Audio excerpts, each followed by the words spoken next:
Hello, everybody. Welcome to the Mystics on a Mission show. I'm your host, Hannah Beer, and I'm very excited to have a special guest on the show today. Her name is Betsy. Most of my show guests are people that I know or people that I've worked with, and she is one of the few people that I haven't met before. And I basically just found her online somewhere in some little corner, and I was just intrigued. She's a psychic, and she also has a BA in psychology. She also has more than a decade of experience in social work. And her work looks like this. She delivers honest and uplifting messages with the assistance of spirit and loved ones who have passed. During a session, Betsy is solution-oriented. She uses her understanding of people, relationships, and boundaries, developed as a social worker and a student of psychology, combined with her intuitive sense of the unseen energetic patterns in your life and relationships to offer practical instructions on how to align with a positive path of growth. So excited to have you on the show, Betsy. Great, I'm happy to be Welcome. here. Thank you. Yes. Beautiful. So the first thing I always love to ask my guests is, how did you get to this place of working as a psychic? Awesome. Yeah. So my story begins when I was really little. Some of the pivotal things that were happening to me in my childhood is I grew up Catholic, and my parents were very Catholic, but they were also rather liberal, so we could have sort of engaging conversations around it. And I also grew up in a spiritual household, so spirituality and religion are two different things. Now, as you're speaking to me now, I consider myself a spiritual person, but not necessarily a religious person. And I also grew up really, really sick with asthma and allergies. And so throughout this process, I sort of, from a very young age, became a leader in retreats, in Catholic retreats for teens. And everybody was saying, oh, you're a natural leader, don't change, continue to be tenacious, assertive, these kinds of things. But I also found that my asthma and allergies were a result of me being extraordinarily sensitive. And so it wasn't until I was in my adulthood that I realized that every single time there was stress in the family, that I would get sick. And also that whenever I wanted emotional attention, it was ignored. But when I needed physical attention, it was actually, the attention was given to me. So because I wanted that emotional attention, I just kept getting sicker and sicker. And so what I've translated that to and transmuted that to in my adult life is recognizing our emotional guidance system, aka intuition, aka gut feeling. And I've turned my life into a place where not only am I living from that place of emotional guidance system, but I'm also validating other people's, as well as teaching people how to tune in. So my life's mission really is about teaching people how to tune in and trust their intuition. So not only with just being a psychic medium, but also being a coach and teacher. So it's this kind of thing where, you know, I do require a lot of attention, and you know, I've landed or attracted a husband who really knows how to be present, really knows how to give me that attention, but it's also not enough. And so, as I joke, but it's real. In a reading or in a coaching session, people are paying to either listen to my every word, or they're paying me to listen, because born out of that need or lack of being heard as a child, I'm also an obsessive listener. So it's gotten me to this place where I almost can't help but be present in the moment when I'm talking to someone, and not doing sort of a to-do list or thinking about what I'm going to say necessarily. So I actually was so over-medicated when I was in 5th and 6th grade. I was on 18 different pills for asthma and allergies that I was deemed legally handicapped by the state of New York. So they took me out of regular classes and they put me in this special room for the special people, not special as in gifted, but as in handicapped special. And it was not until I was 27, which is basically 10 years ago now, that I had what you call a dark night of the soul, where I was brokenhearted. I was burnt out at my social work job 3 times over. On top of that, my apartment had bed bugs.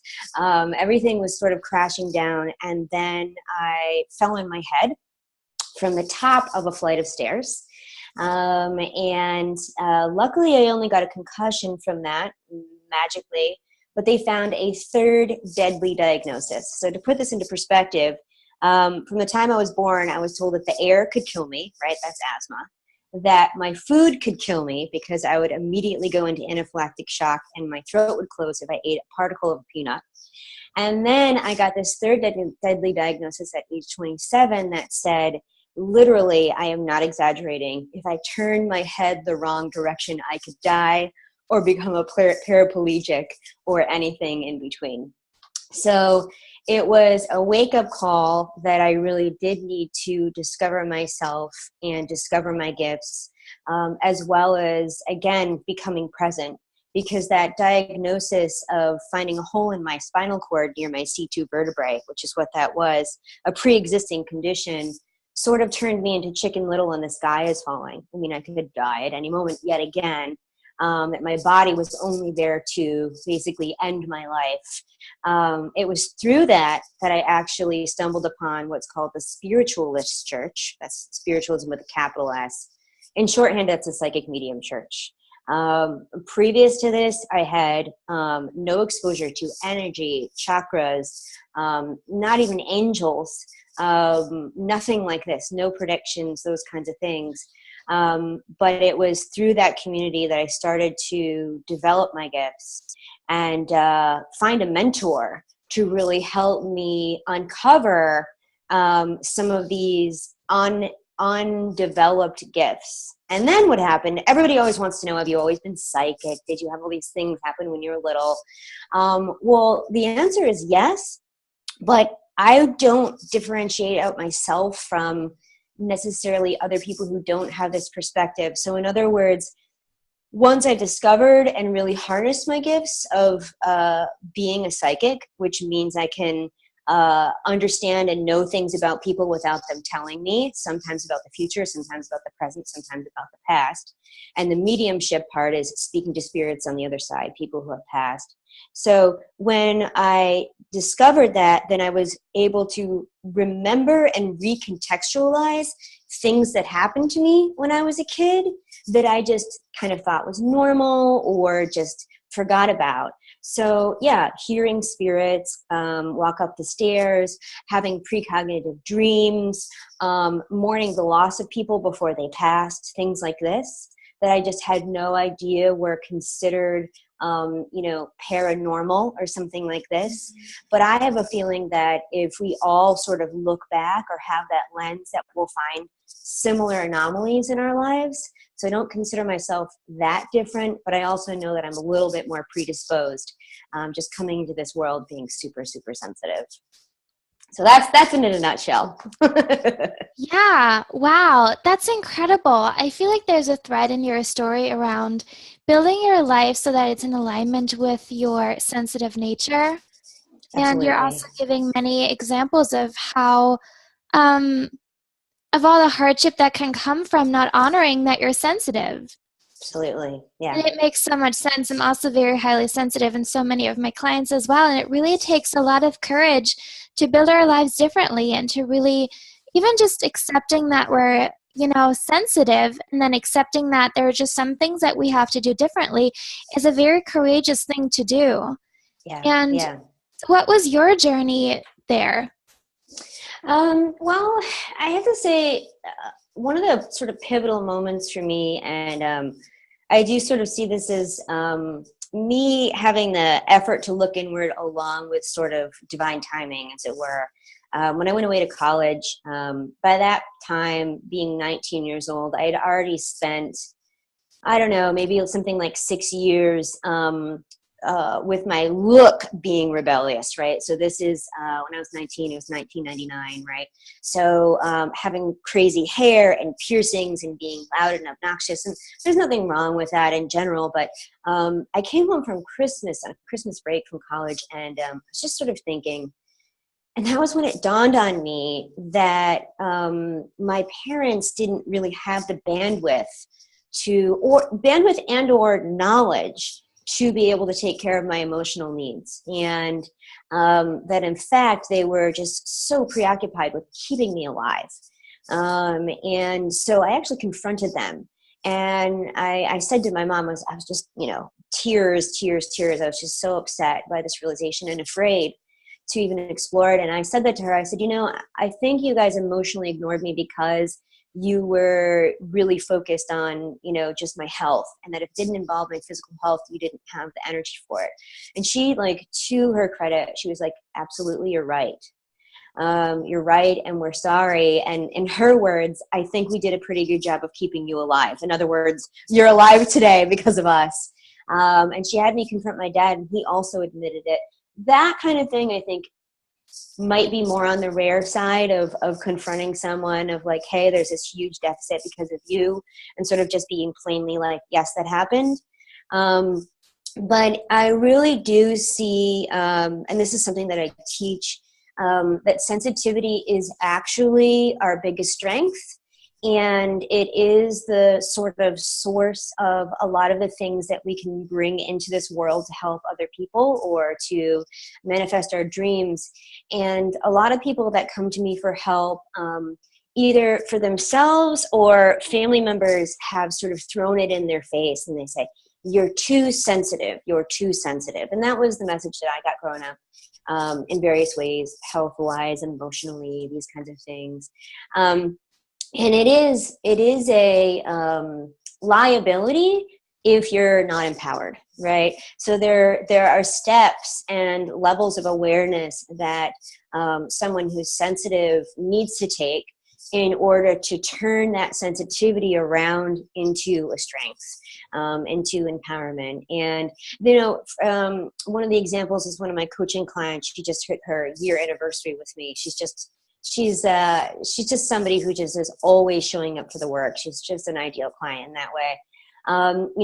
We started off because her mother was saying that to her, you're too sensitive, you're too sensitive. And it was like, I don't know, 3 or 4 months into coaching, and her mom said that to her, and she brought it back into coaching. And I was like, okay, well, there needs to be some sort of conversation there of like, yes, I'm very sensitive, but I'm working on it, and it feels to me as though you're throwing out a derogatory term when you bring it up in those ways. And really, it's this concept of being able to know your own needs, take care of yourself, fill up your cup, as it were, before you can actually extend compassion to other people. And, I think you're going to resonate with this when you say that you work with a lot of sensitive people. Most likely they're what I call extreme empaths as well, right? Somebody who picks up on someone else's feelings and will empathize with them, right? So empathy, the definition of empathy is, I feel what you're feeling, so therefore what you're feeling is validated. And we know even in neuroscience that we have mirroring in our neurons, in our brains. So in other words, if we're good friends and you're going through some tragedy and I've gone through a similar tragedy, if I'm empathizing with you, my brain is mirroring your brain and its pain. And so what I'm doing by empathizing with you is I'm actually experiencing the pain with you. In my now nearly 10 years in social media and psychic mediumship, I've encountered probably 3 people whose job or whose sort of mission or makeup involves them taking on other people's pain and transmuting it. Only 3 out of thousands of people that I've helped, which means that for the majority of us, what works best is not empathy, but compassion. And those differ in major, major ways. Compassion is recognizing that someone is struggling, And then the second step is recognizing that struggle is absolutely essential for growth. And so when you put on that perspective of this person that I love is suffering, but their suffering is essential for them to learn a lesson, all of a sudden it switches in your brain and you don't need to empathize. Third step is to sort of like check your energy. Is your cup full? Can you extend energy to this person? Can you make dinner for them, sit down for an hour and a half with tea, whatever it is you would do for them? And if you don't have full energy, then you either are just fully present with them and just are holding that space, or you can say something like, hey, I've had a draining week. Can we get together next week for brunch when I will be well rested? And so when we're in this compassionate space, it's actually not draining and it is uplifting. It's sort of like holding the space. It's kind of like an idyllic parent does. You know, when a child is learning how to walk and they fall and they're very sensitive and they start to freak out and cry because they're so scared. Imagine if adult just like freaks out, like, oh my God, you took your first steps, and oh my God, the world is falling, you're hurt. Oh my God, I remember what it's like when I fell. You know, it doesn't serve humanity. It doesn't serve the individuals in the situation. And an essential part of holding a compassionate space as well is clearing and protecting your energy. So putting up that boundary so that you're not taking on, and recognizing that boundary emotionally between self and other. You know, am I experiencing this because something happened to me? Or am I experiencing this because something happened to another? And then there's that meta space as well, as I'm experiencing something because something happened to another, but I'm not in their shoes. So in other words, let's say that my mother is going through a health issue, right? I'm the type of person that if she has foot surgery, I'll feel it in my foot. I will feel that pain, but that's not serving me to feel her foot pain. But then again, there is an element of me suffering because my mom, who I'm very close with, is sick. But it's a different type of suffering than actually getting foot surgery. So then taking that time, that inward looking time, to digest my own feelings of finding out that a loved one is suffering, which is part of sort of filling up my own cup. Mm. Yeah. I love this. It's so true. And you just mentioned that it doesn't serve you to take on other people's suffering. It also doesn't serve other people.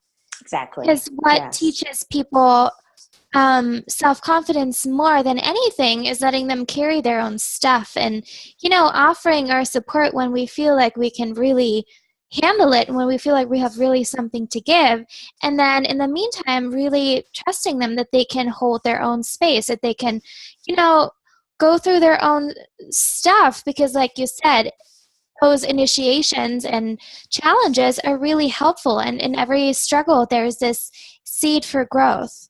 Yeah. So Yeah. I love that. It's so true. Yeah. I find you probably see this with your clients too. I find that when an empath or someone who's sensitive finds work fulfillment, finds fulfillment through expressing themselves, whatever it is. They could be a filmmaker, they could be another coach, they could be a lawyer. It doesn't really matter.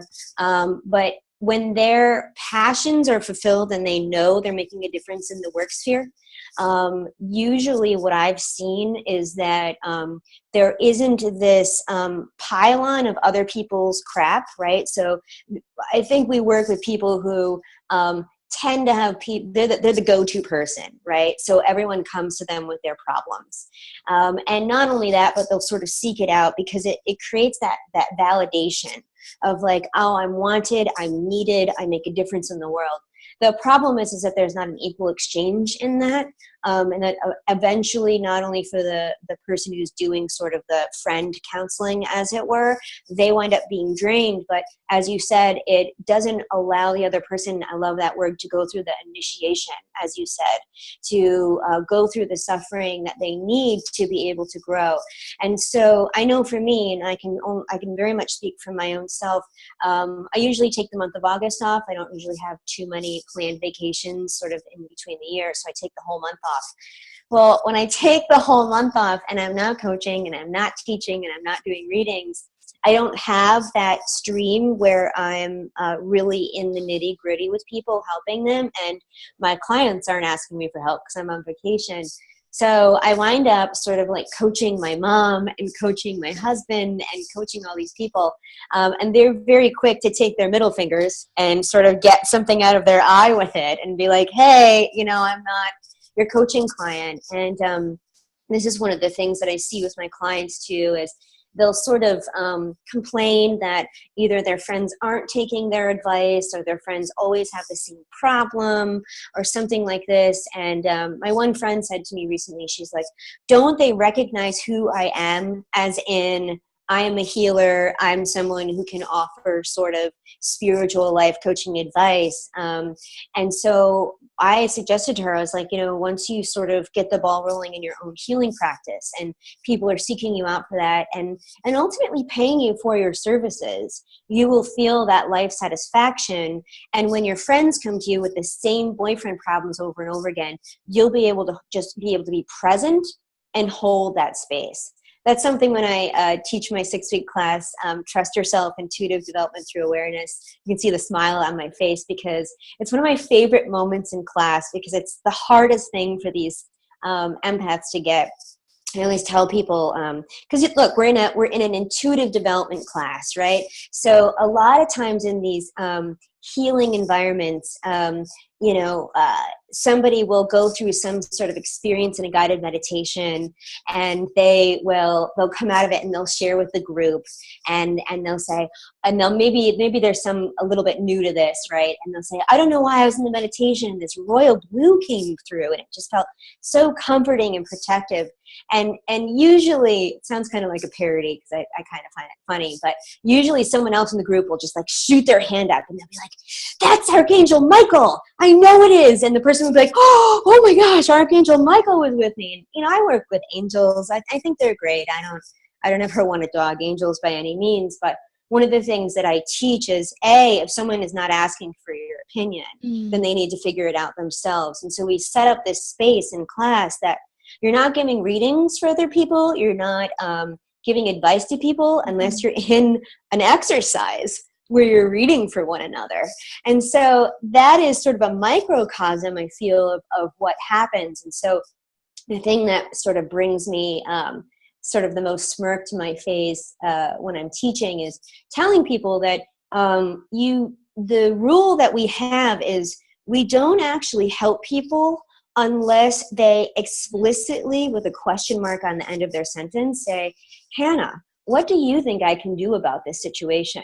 Because what they're forgetting is a lot of times people just want to be seen and validated, that they don't need their problems fixed. And so when we go over this in class, the hands shoot up and they say, but what if I'm a meditation teacher and I know that there's one type of meditation that will help them? Or, what if I'm an oncologist and I know that their diet is just really out of whack and it's what's causing it? And so they have all of these what ifs, and it's just like, it's going to backfire. If they're not actually asking you for help, then all they're doing is they want to vent, which we need. And then, of course, the sensitive person has to clear and protect so that they don't take it on and they can just be present with that person. So it's this sort of like needing to be heard and to be seen from the empath's perspective, making sure that we're doing that in ways that will benefit everybody and sort of trying to find that. And I find that a lot of times people will take on other people's energy because they're afraid of looking at their own stuff. So when you're piled on of looking at everyone's problems, or for instance, here in the States, although I know it's that people are thinking about this all over the world, being really, really afraid that Donald Trump is now president, all of these things, or even just like crying at a Sarah McLachlan Sad Puppies commercial. I don't know if they have that where you are, but there are probably equivalent things of pulling on your heartstrings. All of those are an indicator of your own suffering. And so the sort of mirror of the world stage right now and is that, we have fallen asleep and not taken responsibility for our own lives and have looked to other people, presidents, government, religious leaders, whoever it is, to save us or to give us our dharma, as it were, to give us our path, which excites me to no end because, as you can tell from a little bit of my story, I've had to make my own story the whole time. I've had to make my own way. And I'm always questioning, like, is this in alignment with what I feel? Everyone's telling me this is the way it is, but I don't feel it's that way. And when I speak up about those things, I get a lot of rote response back, rote response that's in the media, rote response of what other spiritual leaders have sort of put into the zeitgeist, as it were. And even from people that I love a lot, they will sort of look at me strangely, but that's sort of what it requires for us to come up with these new ideas to take our power back. So whatever it is in the suffering in the world that's troubling us, it's a mirror of something where we're not taking our power back. So, why is it that maybe we get really, really worried and upset about a Malaysian flight that goes down, yet we hear about an earthquake somewhere and it doesn't really touch us so much, right? And it's just like, okay, there's so many tragedies in the world, that doesn't pull on my heartstrings so much. Well, you have to sort of take a look at, what are the circumstances? Why is it affecting you so much? And how is it mirroring your own suffering or your own fears? That's where the goal is. And it's not cliche to say that peace begins with you. So I know a lot of people to this day, February 14th, happy Valentine's Day, are in that boat of really, really being terrified of what this world is coming to, and all of the sensitive people. And I don't mean this in any egotistic way, but it thrills me to no end because my job is to help people trust themselves. So people are waking up to understand that they don't trust themselves, that they have no idea what that means. And, my journey began out of fear. My journey began out of just being in a place that was too small to fit me. And I think that that's what many individuals are waking up to on a daily basis. And so it is a time for people like you and I to help people to find their own empowerment. And, just imagine, I've heard other people say things, I've heard musicians say like, this is the time for the healing power of music. That if everybody was to experience the healing power of music, the world would be different. And I think so. I think we all have our sort of individual answers. But when I think about my mission, I sort of say, imagine if even 60% of the world's population trusted their inner guidance. Our world would be a vastly different place, and we would not be in. So sorry about that. We're coming back now. Sorry about that. We are back. Yes, I we're back. I especially love what you said about the unsolicited advice piece. That's something I feel so strongly about. Are you here? I think you're muted and I don't see your video. You're muted again. Can you hear me? Here you are. Perfect. Okay. Sorry about that. About the unsolicited advice, it's something that happens to me often, because I'm also very sensitive, and because of my sensitivity, and I can see chakras and auras and energy fields, and I can manage all that kind of stuff, and I'm just very intuitive, and I also get downloads, and sometimes people's spirit guides come and talk to me, and so basically they want me to be a messenger. But what I had to do in order to really protect my own space is be very specific. I always tell people I don't see unless I look. Because I have to be, because people sometimes ask me, well, do you just see colors everywhere? And I say, no, because I don't look. If I were to look at everybody's energy fields, it would just be totally overwhelming. And then sometimes people ask me, well, oh, can you coach me on this? Or can you do this? Or can you do that? Or, oh, my uncle has a business. Can you download something from his spirit guides about his business process? And I say, well, honey, I'm very sorry, but if I were a surgeon, I also wouldn't cut you open out in the street. That's exactly what I say. Yeah, give him my business card, and then he can, apply for coaching with me, and I'm going to see if we're a good fit, and then we can work from there. Yeah. But it's just really good to set up a space, like you said, to ask people. When somebody shares something and we feel like we have a solution to offer them, we can offer that. We can ask, well, how would you like to be supported? How can you support you? Do you desire any support? Do you just want to vent? Do you just want to Yeah. be celebrated? Like, what can I do for you? And Yeah. that's what happens, like when you said, when we're so at peace within ourselves and when we feel really good about our own healing journey, there's nothing that we need to push on other people. I Yes. always call it, what do I call it? I call it the ego identification of being a healer. So when we Yes. don't have that anymore and we really Mhm. just serve, and service meaning the well-being of the other person is more important to us than what they can give us, there is no need for us to push something onto Yeah. other people that they didn't ask for. Because I Yes. can be quiet by myself and people might be running around like headless chickens, and Mm. maybe I have all the perfect solutions for them, but until they're ready and until they ask for it, it's not going to work anyway. It's just not effective. And it's so Yes. much better to just offer it and then let people make up their own minds, which is Yeah. also how we teach other people to trust themselves, which is Yeah. basically your work. And, offering it to people or trying to push it onto them, what does that teach? It Yeah. teaches you need me to figure this out. You can't do it by yourself. Let me do it Yeah. for you. Is that essentially what we want to teach? But I Yeah. love what you say about being so mindful of our own wounds and then using Mm. our external environment to see what wounds we're working with. If Yes. I see something happening in my environment, or if I'm being really triggered by something that somebody says to me, it's my shit. It's not Yes. their stuff. It's my Yeah. stuff. And so I take it back, I own it, I take responsibility for it, and then I look at how I want to work with this. And Yeah. it's especially important when we're healers and so sensitive, because a lot of shit is going to get thrown at us. We're a Yeah. minority. We're creating Yes. incredible work and it's rebellious. It's It is. Yeah. yeah, and so I'm sure you also get a lot of stuff thrown your way. People Yeah. oftentimes say, "Oh, Hannah, she's such a witch. She's so weird." And it's awesome. It's perfect. I'm so at peace with that. Yeah. Sometimes I ask, "Well, would you like to hear more about what it's like to be so sensitive and to be, pretty psychic, even though I don't work as a psychic or an energy Right. healer. I definitely have Right. that part in myself." Of And course.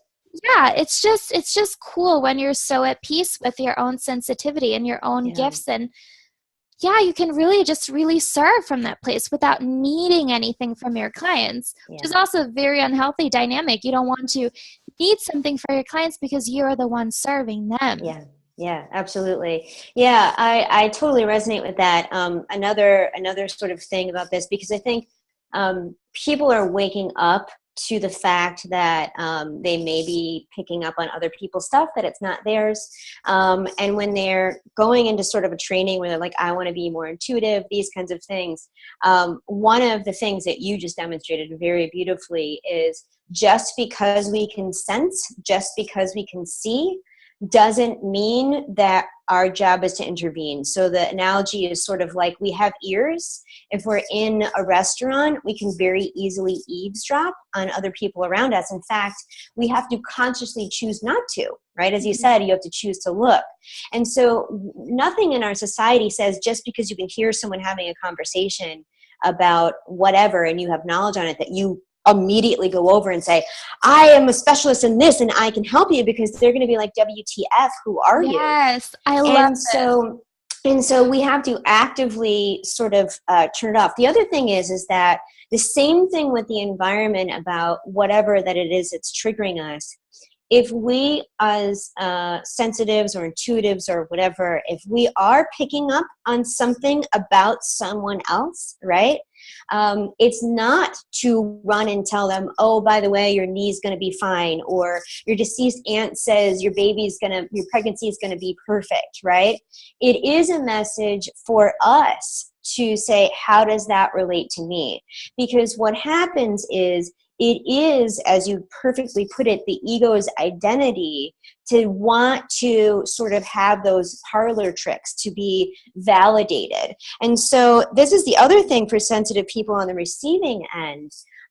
If ever or when, and it's not just, quote, sidewalk psychics who will do this, you'll see it in the group environments. Like I said, oh, that's Archangel Michael. Anytime somebody says to you, so unsolicited, either they just launch into it, or they, maybe I don't know you and I see you at a metaphysical fair and I just tap you on the shoulder and I'm like, oh, like, you have a wonderful video series. And you're like, yes, I do. And they're like, I have something to say about your romance. It is only to serve the person's ego who's giving that information. It will ultimately backfire. And this is the whole thing. And we even see, that's why I mentioned the sort of metaphysical centers or spiritual centers or meditation groups, is because people don't recognize that the messages that they're getting through other people are actually for themselves. So in the beginning, when I was learning this, I was sitting on the subway and I was sitting next to this older guy and my knee started to hurt. I've never had knee issues throughout my whole life. And so, and I was young. I very well could have, like, I asked, I was like, is this mine or is this his? It was his. I very well could have turned to him and been like, I'm studying intuitive development and I noticed that your knee is hurting. Is that right? And he'd be like, give me like the stink eye and be like, yeah. And all of a sudden I get validated. But guess what the knees represent? Knees represent the ego. Oh, this is good.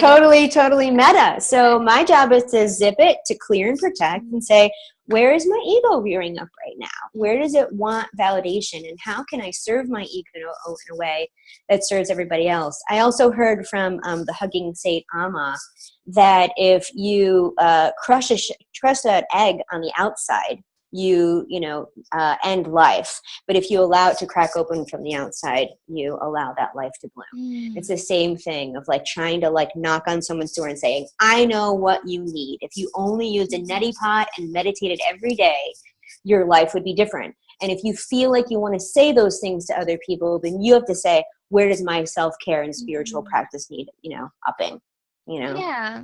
And we've always, every single one of us has probably experienced that at some point in their lives, and it never felt good for me. I just have a rule around I'm not taking unsolicited advice, and I always tell people that. I'm like, well, you probably really put a lot of effort and thought into what you just told me, but I'm not going to take it because that's just a rule that I have. I'm perfectly capable of finding my own resources, and I also hold other people in that way because you mentioned empowerment a couple of times.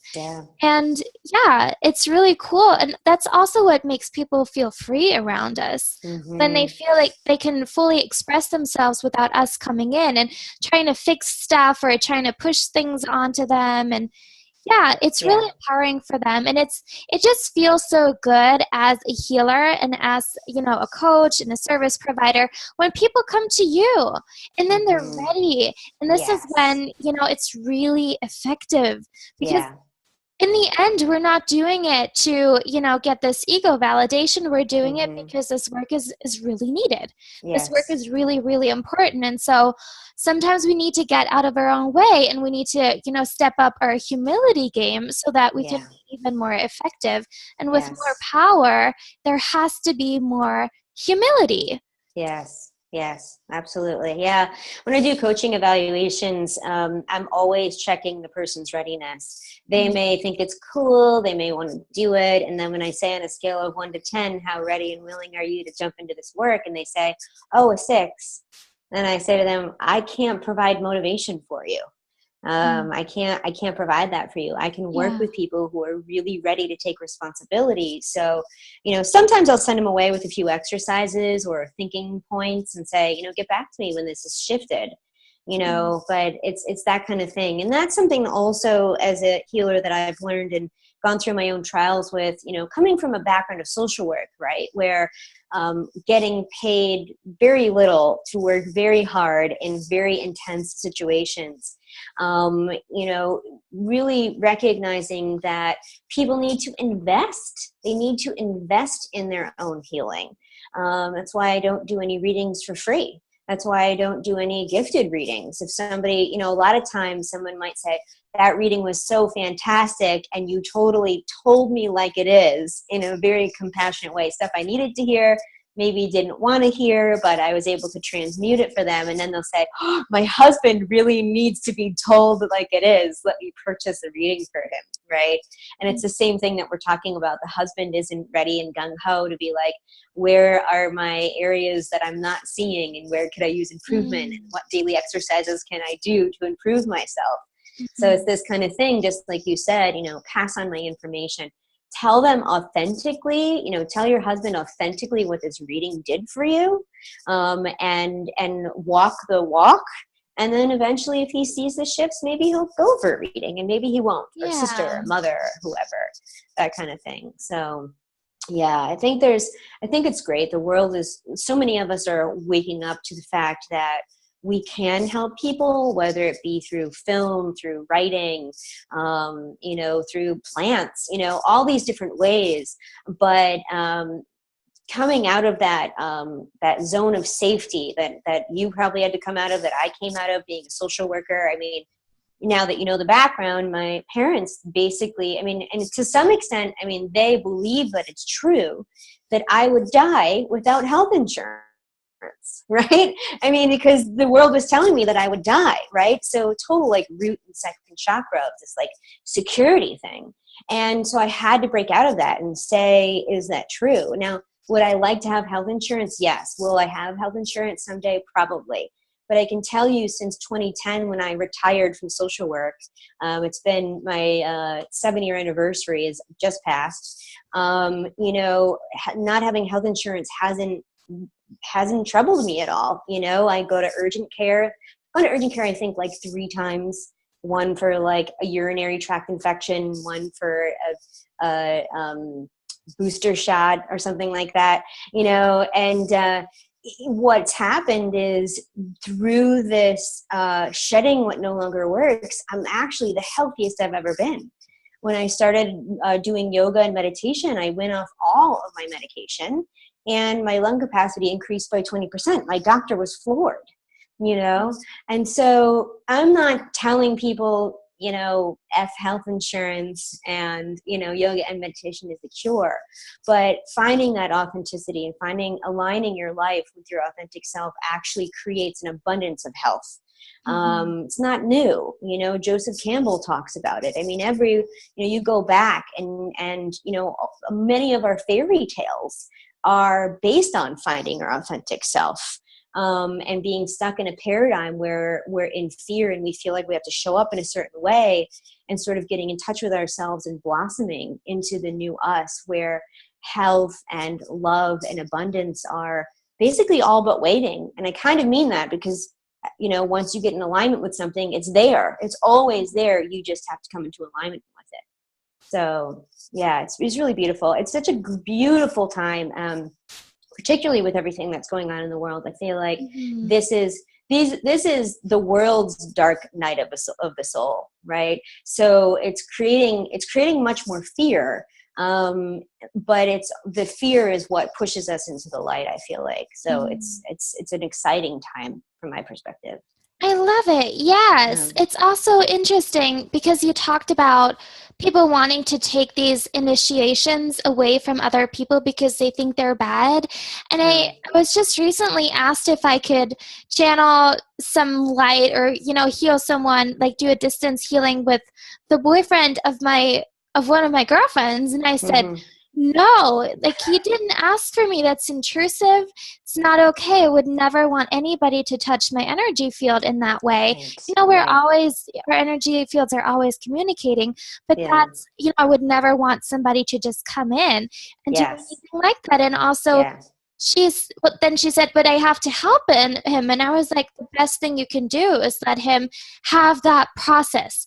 Be generous enough to let him have this initiation. Be grateful for the hardship that he's experiencing right now. This is valuable, good stuff. And like you're saying, that's also what's happening in this world right now.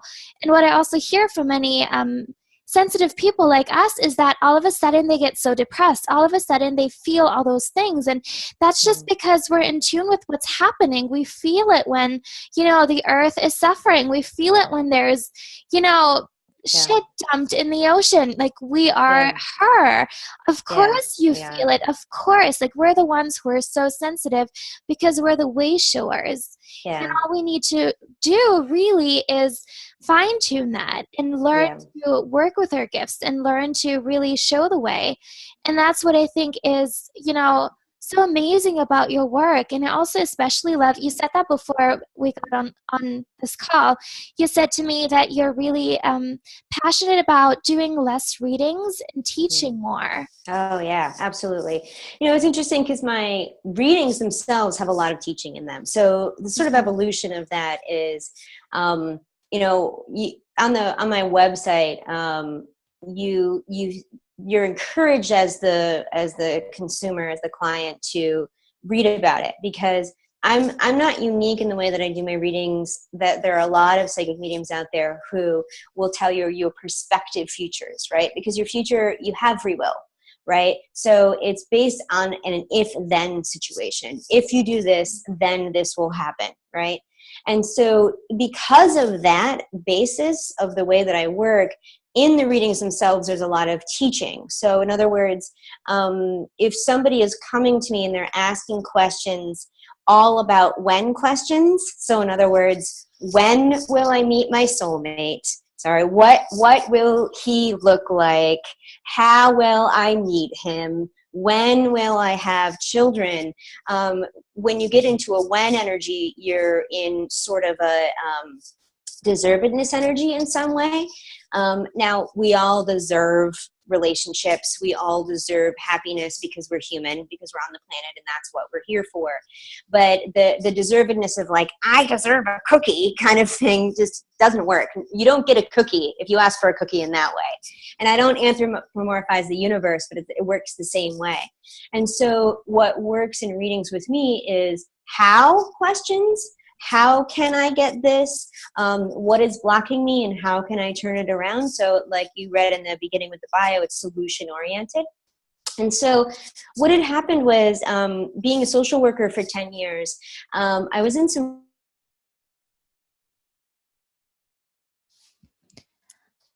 Oh, we just lost you, Betsy.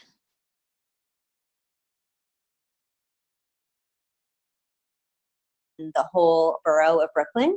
And so really working in really difficult spaces. When I changed over to being, full-time psychic medium,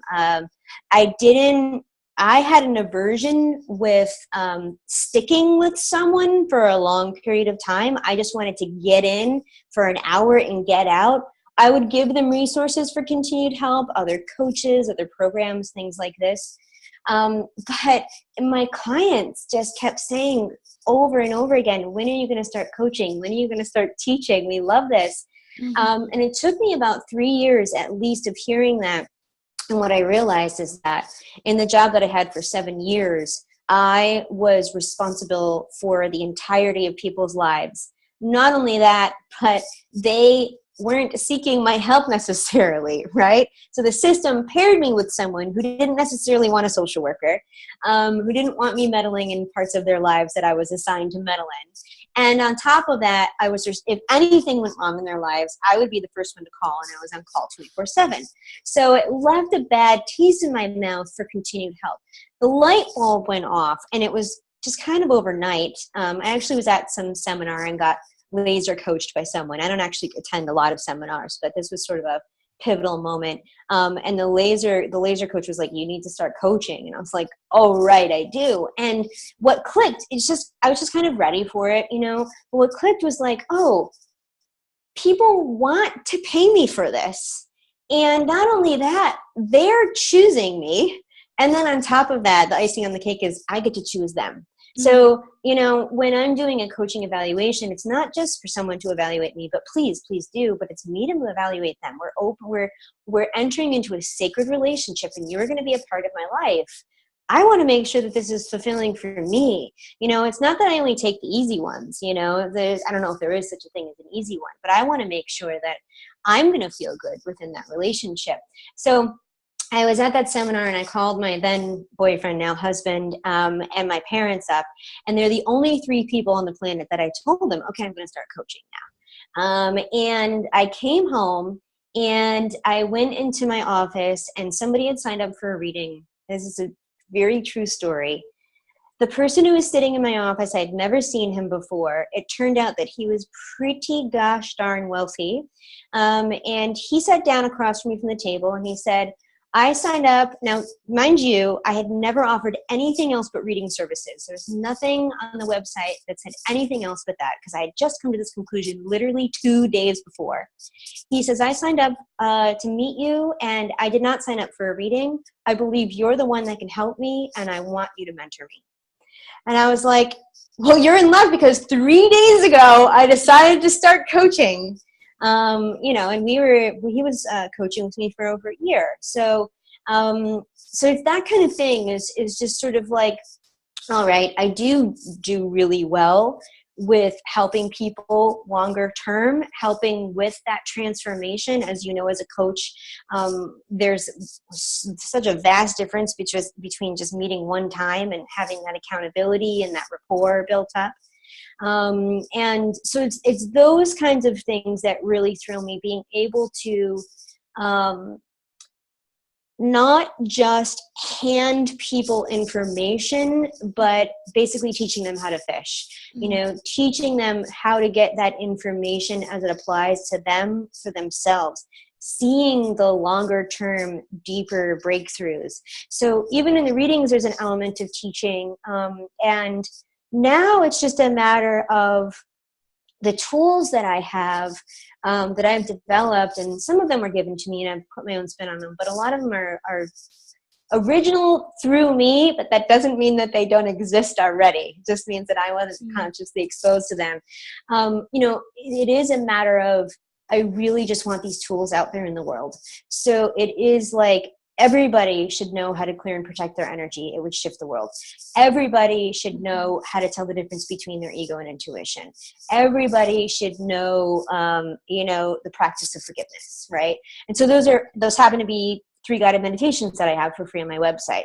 So you can go to NewYorkCityPsychic.com. It's all spelled out.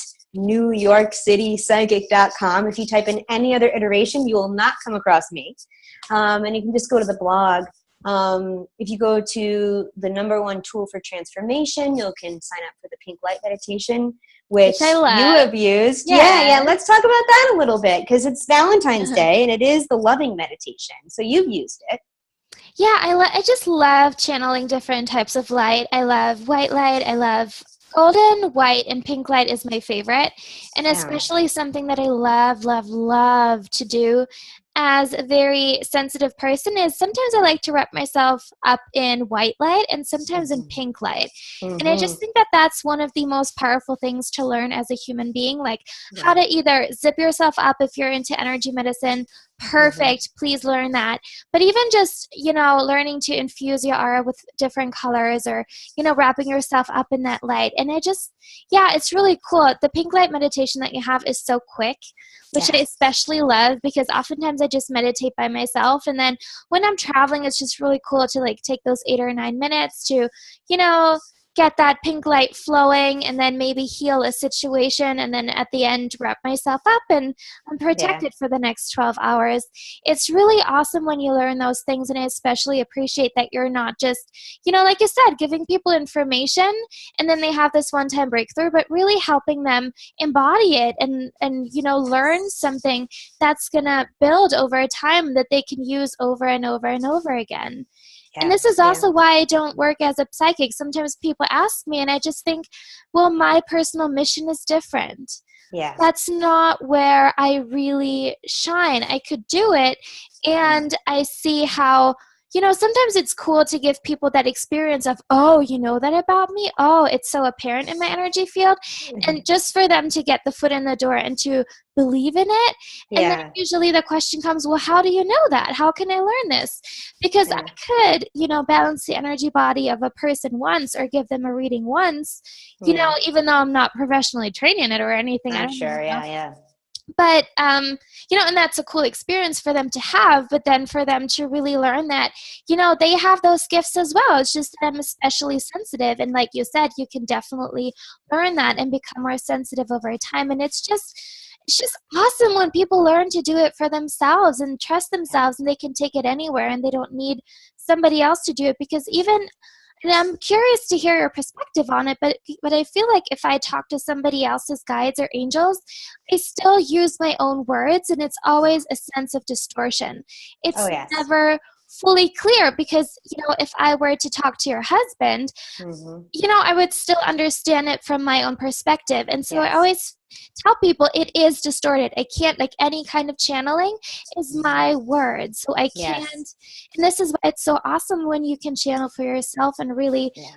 get in touch with that. And I so appreciate that about your work. I think that's incredible and so, so powerful. Yeah, yeah. You touch on something really important, and that's one of the tools that you probably work with or share with people is journaling, right?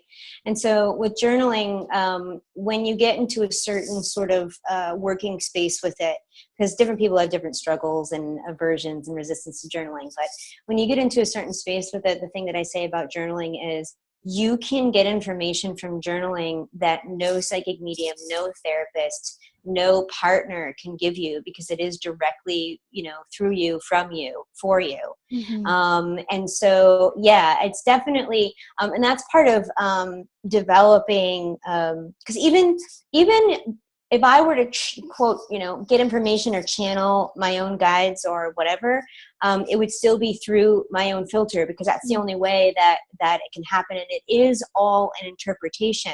So it's all coming through symbols, whether it be feelings or something visual or auditory, whatever it is. It's all symbolic and it needs to be interpreted. And so, as you're saying, it definitely does get more distorted when you're reading for someone else, because that person's guide or their loved one is prompting me to share different things. And it does require a large element of getting out of your own way and getting out of the ego's need to be right or to be validated. The act of giving a reading is literally, for me, 60 minutes jumping off a cliff and expecting that I'll be caught.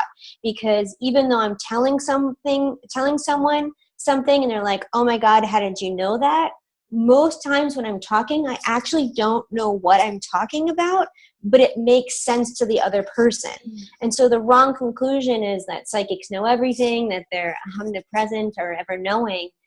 I'll get bits that mean something to the other person. And for that way, it's a little bit of a puzzle, and so that's one of the reasons why if someone is super skeptical and needs to hear something specific to know or to trust that it's real, their energy is already closed off. And it's not impossible to do that, but it's not pleasant to do that. And so it's really interesting shifting all of that. But getting back to journaling, not expecting that if you write a question that it'll be automatically answered, sort of like in a movie when you're like typing to some like unexplained phenomenon and they like type back from the ethers. But, writing something and then paying attention to the environment or letting a couple days go by and sort of letting that sort of thing. I mean, sometimes you will get immediate feedback. One of the recent stories that I love, because it combines a lot of the things that I'm thinking about, is in the early spring, or I guess it was like late spring, I was sitting in the balcony journaling my morning practice, and this thought occurred to me that what if I take over the family and the business finances? What if I just completely take responsibility for that, where my partner and I were sharing it, and it was clunky and neither one of us really wanted to take a look at it. Just to put it in a very small nutshell, my husband's a Scorpio, right? So I was like, what if I just take this over? And for me, I'm working on still, taking up appropriate amount of space, right? Which is a great thing to work on. So I wrote in my journal, and I'm like, what if I propose that? And I was a little intimidated, bringing that up about the possibility of what could happen. And then literally right that second, this blue jay started like screaming. And I was like, ah, ah, ah, and it only did it like 3 times. And I was like, okay, I get you, because I had already been working with the animal blue jay for the past like 6 months. And what I learned about the blue jay is that the blue jay isn't afraid to be fabulous. It walks into a space and is like, look at me, I'm blue, you're not blue, I'm beautiful. It also can be really loud and kind of not give an F. It can be really, really loud and obnoxious, but it also has sort of a nicer tweet to it. And so it only speaks up when it's necessary to speak up. And so the Blue Jay was like, speak up, honey, speak up. And I was like, got you. Literally 5 minutes later, my husband comes out with his dandy blend morning drink. And he's like, what's going on? And I'm like, I was thinking maybe I take over the finances in its entirety. And he was like, that's a great idea, So that, now I'm the CFO of our family business. And I don't want to say because of my efforts we're in such better financial health, but I will say because we know where every penny's going, we are in much better financial health and just feel more secure and more aware. But that was through journaling. And one of the things, I don't have a problem with tools like cards or a pendulum or something like that. I don't have a problem with it, but what those things do is they actually are causing you to go from, this is more symbolic because we know scientifically the right and the left hemispheres of the brain are not as separate as we thought, but there's still a concept of being more intuitive or being more logical. So I'll just use that as a sort of shorthand, just knowing that it's more symbolic. But when you're journaling, or when you are just sitting there meditating, or you're just asking for your own information to come through, whoever it may be, your own intuition or guides or whatever, you're mainly in the intuitive part of your being, and you're not in the logical part.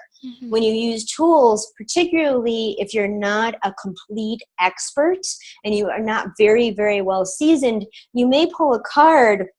And what you immediately do is you go into the logic. What is the meaning of that card? And so you're not feeling it necessarily, but you're thinking it. And that is where a lot of the distortion comes as well. You're sort of dipping in the intuitive pool and dipping out and dipping in.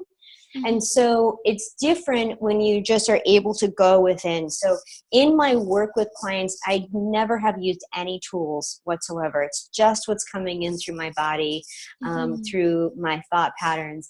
But I will say I dabble in tools in my personal life. I do a little bit of tarot, however you want to say it. I do have crystals, different oracle cards, things like this. But it's mainly because every good therapist needs a therapist. Every good psychic medium needs a psychic medium. And I'll do it more of a sort of litmus test. How am I doing? Or what is it that I can't see? Or if my vibration is low, if I'm in a place of frustration, then I can't access my own intuition as easily. So I'll use those. But I am kind of a purist in the sense that even when I teach, I really encourage people not to use any tools. It is a little bit of a crutch. And then what happens when you don't have those tools with you? Now we have oracle cards on our phones and things like this, but there will be a time in a meeting sometime or in a serious conversation with someone where you can't break out your phone and say, what do the angels have to say? Is it a yes or a no? And you have to be able to know what that feels like in your body. I love what you say about guidance coming in so many different forms. You can access it through journaling. You can access it through just asking a question. And I feel like the common thread, or the thing that is always necessary for it to work and for it to be real, for me at least, I call it empty presence. Getting all the shit out of your head, being in the space of empty presence, and in the space of total impartiality, not really, just true openness. And then this is when you can use, whichever tool appeals to you, and you can really get an answer. And I'm so with you that it's really powerful when you don't need those tools, because, oftentimes I'm traveling, or I'm, just jumping around in life, and it's really cool when you can, drop into that space, and then, you don't need anything to make it happen, or you don't need anything to receive an answer. And that's really empowering. Yeah, it's part of building confidence in it, and it does. Think of the time. Let's say that you're learning how to skydive, and when you learn how to skydive, you have to be attached to someone first, the first couple of jumps, and then the first time that you jump by yourself, depending on your type of personality, it's going to be thrilling. It's going to be scary. It's going to be a responsibility. It's like, oh wow, if I mess this up, then no one is going to be there to save me. And so many, I've seen particularly with girlfriends of mine, so many girlfriends will be like, I saw this awesome place to move. I really felt it was a good move, but just to make sure, I went to my good tarot reader and got a read on it, and the cards said no. And so I'm not. And I'm just like, like seriously, like, and it is exactly what we're talking about is, so in that case, my girlfriend is giving her power away. She's not validating her own feelings. She needs to get it validated through somebody else. Who knows who this person is? I know that she trusts them. But then you have to speak through the cards. But just like you were saying, the symbolism through the guides, and as I was saying, you're logically interpreting the cards, and it's through someone else. So you're basically giving your power away. And that's one of the things I talk about making sure you find a psychic medium that's going to empower you. You know, anyone who a lot of times people don't understand the impact of their words, and I do feel like that is what makes my sort of take unique, is spending 10 years in social work. Like, intent versus impact is absolutely huge, meaning that what I say is how it will impact on you, instead of me saying something and you taking away something different than what I actually intended to say. And so, you know, a lot of times intuitives, when they're in the beginning, or even sometimes longtime professionals, they will say, let's say you and I are in a reading, and I'm completely making this up, by the way. I know you know this, but I want the viewers to know this as well. You know, I'll say, you know, you need to get online to find a boyfriend, because if you don't, you won't find one. And it's like, that is totally BS. It's fear-mongering. But yet the psychic medium who's getting it, like, knows that that's the case. And so, you know, what will happen is just like, okay, let's bring this in a way where this person is in control. You know, so what I'll do is, if I get, for instance, if this person does online dating, they'll find someone, right? Then what I'll do is I'll say to spirit, I'll say, you know, give this to me in a way that this person will be able to absorb and this person will be empowered by, you know. So usually what will happen, and it's not under my control necessarily, is I'll get some anecdote or some kind of teaching metaphor so the person can feel empowered by it. Right? So in this case, again, it wouldn't be coming from me. I wouldn't be like, I'm going to tell this story now. It's just that the story would come to mind to share. You know, I would be like, okay, you know, I was 31 when I met my husband. You know, do you know anyone who is a professional full-time psychic medium at 31 who lives in Brooklyn, New York, who has successfully found her match? And they'll say, no. And they'll say, well, if I could do it, you could do it. You know, getting in alignment, and even talking about, in this case, and this is not like my full belief, this is just for an example, you know, what online dating did for my husband and I, and we both speak to this equally, is we were on there for at least 2 years, and we kept shifting our profile to be in alignment with not only who we were at that moment, but who we were trying to attract. You know, and so, you know, my husband will say he knows what kind of profile he could write to get one night stands, you know, and if he was interested in that, that's what he would do. But eventually it was just like, okay, like, no, I want a long-term partner. So always crafting it. And what I love about that is sometimes I'll get messages of like, get an online profile going, but you're not going to meet them through online, but just making that effort of knowing who you are, putting it on paper, advertising it into the world of who you want to attract, actually opens you up to receiving that relationship. So therefore, if I deliver that kind of thing to someone who is so opposed to online dating, they might sort of let it marinate, and then they might come up with their own solution. They might have an online dating profile that they never publish, but they always go back to, and they're like, this is what I'm calling in. Or they might write a manifesto on their thought catalog blog that nobody knows is them, but they're calling in the one in that way. So, you know, opening it up, but not saying you need to make a dating profile, otherwise you're not going to find your man. And I think that a lot of times people don't understand that that is fear-mongering. Only one solution, that it has to be this way. When they're delivering the information, they don't understand what the person can walk away thinking. And so a lot of times I'll explain to people, like, hey, I'm picking up on something in your ankle and it means this, but that doesn't mean that you're going to get an issue in your ankle later on. So I kind of have to explain what I'm not saying, because people can sort of spin it like crazily. Let's say they're listening to it 3 months later and like, oh my God, she mentioned my ankle. I'm a dancer. I can't have any problems with my ankle. And then they get like obsessed with it, you know? So just sort of like thoroughly explaining that, I feel like, is important too, and making sure that things are delivered in a way that does leave the opportunity for empowerment. I think that's super important, because nothing is set in stone. I love this. Sometimes I get clients who have worked with psychics before, and it's always such a relief when I don't know if that ever happens to you, but sometimes a lot of my work is really undoing the damage that other psychics, and this is hard for me to admit, but oftentimes people are really wounded by that kind of stuff. Oh, they are. Even come to me with the expectation that I'm going to tell them things, and it's a little bit weird for them in the beginning when they just don't get it like that. They just get something much more helpful. Yeah, So I really appreciate that approach. Yeah, well, that's so one of my main jobs as a psychic medium is to intuitively feel whether or not what kind of person the space is going to be in, if they can hear it.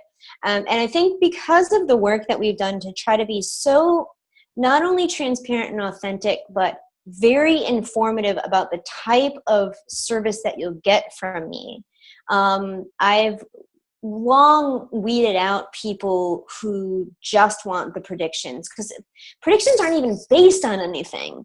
They're only based on your energy that you're experiencing today. So in other words, if somebody says, when am I going to find my soulmate? I'm sick of waiting. The answer is never. If you don't change, right? And so if somebody just wants to know when, they're going to be very disenchanted when they work with me in any sense. But if they want to know the how, then they can move forward. And I have a whole blog post, Can Psychics Harm? It's on the front page of the site, because it is actually pretty common for people to experience the sidewalk psychics, or even the people that they make appointments with, who, tell them that if they don't do something, that something terrible will happen to them. And, or something, they'll say something vague that can be very much interpreted that is fear-mongering, these kinds of things. And what I would say to that is, there are no victims in this world. It's you put yourself into a place where you put your trust in someone's word, where you didn't know them, you didn't look into their background, you were literally looking for information outside of yourself, not taking responsibility for it. Maybe you trusted your aunt's word that the psychic was good, but you didn't investigate yourself. These kinds of things. All of these things are leading to exactly what the world's issues are these days. Thinking that someone else can make decisions for us, or that someone else has our best interest in mind, without actually taking the steps to take care of ourselves. So, that's in that article on the front page, Can Psychics Harm? It goes over a checklist of how can you find a reputable psychic. And really, as ironic as it is, the best indicator is using your own intuition. Yes. So if you want to know how to really tap into intuition, you can go to the site, New York City Psychic, go to the blog, and there's a blog post all about the difference between ego and intuition. And you can sign up to get the free guided meditation Stop, Drop, and Roll, which is literally how to tell the difference. Is this my intuition telling me to do this, or is this my ego? And that's one of the things that I love about my work, is so many people book readings not from word of mouth, but from following their intuition, which is just a really great way to start off the whole reading. And then on top of that, I never really talked about this in public before, but when I first get someone on the phone, whenever I'm in a reading, I don't ask questions. They're not there for me to ask questions. They ask the questions and I answer them. But in the beginning, before I even start, I will ask someone, have you ever had a reading before? And if so, did it feel good? Was it successful? And if the person says, yes, it was great, fine. If the person says, I've had a couple of readings, the last one wasn't so hot, then what we do is we talk about my 15-minute refund policy. Because I will know within the first 15 minutes if the rest of the reading is going to go well. And the chances of me needing to refund someone once we're already in the reading is like so low, because I do so much filtering before that. But it sort of puts the person not only at comfort, but it lets them know that it's your responsibility to make sure that this is feeling good to you. Mm. You have to take responsibility to say, yes, this is fitting. She's nailed me, or no, this is too vague, or it's the opposite of me. And I always say I don't give subpar readings, right? So if it doesn't work within the first 15 minutes, we're going to end it. But at the same time, if somebody says to me, yes, I've had several readings and none of them told me what I wanted to hear, or none of them got me where I want to go, or they were all dissatisfactory, then I actually pull the plug and give them a refund even before we start. Mm-hmm. Because it's an indicator. It's the same thing of like if somebody has 5 bosses in a row that just don't understand them, you're like, what is the common denominator here? I'm not all of a sudden going to be the psychic medium that blows their socks off, because it's the thing that they're just looking for something specific and it's not going to work. Right. Yeah. And I feel like we're coming full circle now with the not pushing something onto people when someone's not ready, when someone can't receive it. Perfect. That's where they're at. Yeah. Beautiful. Absolutely. So we're at the end of our conversation. Okay, great. Yeah. Everyone, I am going to include all the links that Betsy mentioned today in the show notes on my website, hannahbeer.com. So you can also check out her amazing guided meditations. Like I said, I love the pink light meditations, but there are several more available. Nice. She's also creating a podcast. There's really cool stuff coming from Betsy. So definitely check out the show notes for that. And subscribe to the podcast, leave a review on iTunes. Awesome.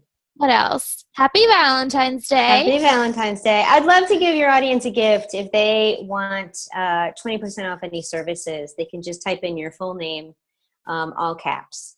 And that'll be, I'll make that available for the month following this. So this is airing on February 14th. It'll be good until March 14th at midnight. 20% off, whether it be coaching or readings, your full name and all caps. That'll be great. There's a coupon code. So you just go to sign up for a reading, you book a reading on NewYorkCityPsychic.com. You start the process of booking a reading. It'll ask you to redeem a coupon code, and that's the coupon code. That's so generous. Thank you so much. Yeah, I'm happy to. Yeah. Awesome. Yeah. That's incredible. Thank you. Great. I'm also going to include that in the show notes. So there's nothing you guys need to remember. Just head on over to the website, and then you're going to be redirected to Betsy's good stuff. Thank you so much. Awesome. You're welcome. For having me on the show. Yeah. Thank you so much for having me. Have a wonderful, wonderful day, and happy Valentine's Day to you all. Happy Valentine's Day.